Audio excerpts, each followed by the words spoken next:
parlait d'une potentielle réforme électorale. Je sais que Justin Trudeau en a parlé aux élections il y a 4 ans. Legault en parle encore. C'est une promesse qu'on entend très souvent, mais qui n'arrive jamais vraiment parce que notre système qui est non proportionnel, il avantage le parti au pouvoir. Donc le parti au pouvoir, c'est rarement leur intention de changer ça.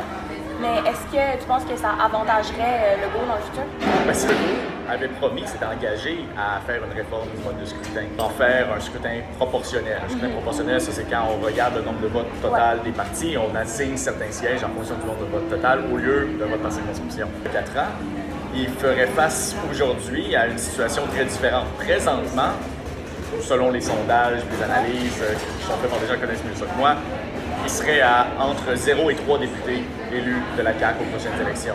Mais avec un système de vote proportionnel, il y aurait quand même accès à son à peu près 15 % d'appui, ce qui lui donnerait potentiellement plus de sièges. Alors, la CAQ est dans la situation un peu bizarre où elle est désavantagée par un vote proportionnel quand elle est très populaire, mais elle est fortement avantagée par un vote proportionnel quand la CAQ est impopulaire. Peut-être que François Legault regrette de ne pas l'avoir fait. Dans un mode de scrutin proportionnel, ça aide les partis qui ont beaucoup moins de députés.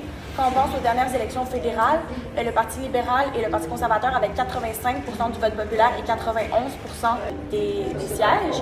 Mais quand on parle du Bloc et du NPD, à peu près le même nombre de votes populaires, mais le Bloc avait 3 fois plus de députés que le NPD.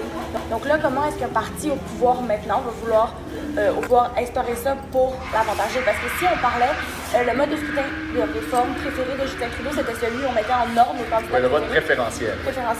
Et ça aurait avantagé le Parti libéral aux dernières élections. Là. Il serait tombé à la majoritaire. C'est ce genre d'analyse-là, je me méfie beaucoup parce que nécessairement les partis politiques de un changent leurs approches, leurs stratégies en fonction du vote, du système de vote, et les électeurs aussi.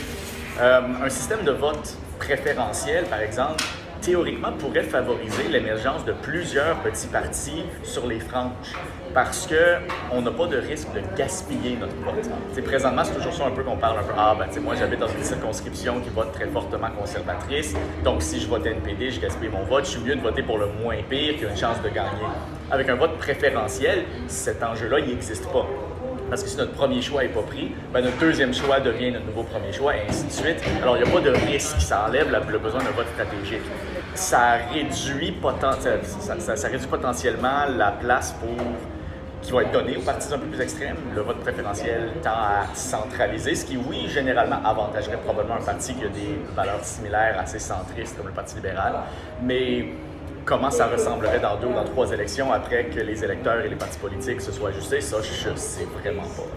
Donc, au Québec, la partisanerie super intense n'est pas aussi importante qu'aux États-Unis, par exemple, où les gens naissent démocrates et meurent démocrates, ou le contraire. Les gens vont changer leur allégeance, des fois, selon les idées des partis aux 4 ans. Comment tu penses qu'en ayant ce type de scrutin-là, les gens qui sont peut-être péquistes, mais pas super convaincus, et que là, leur député libéral est une super bonne personne qui fait du super bon travail de circonscription, ils vont peut-être voter pour ça. Comment est-ce que ça changerait ça?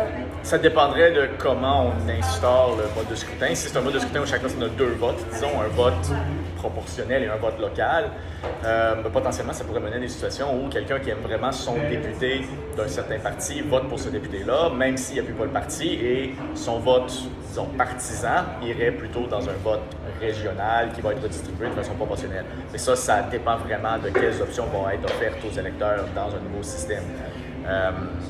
Mais c'est vrai que tu dis qu'on est beaucoup moins partisans au Québec qu'on va aux États-Unis. Aux États-Unis, c'est environ 25% des électeurs qui sont membres de partis politiques. Au Québec, c'est 3%. Alors oui, il y a beaucoup plus de jeux là-dessus, et c'est une des choses qui fait qu'une réforme du mode de scrutin est tellement imprévisible parce qu'on n'a pas une partisanerie très fixe. Les effets de même des petits changements au système électoral peuvent avoir des gros effets dans la répartition du pouvoir après.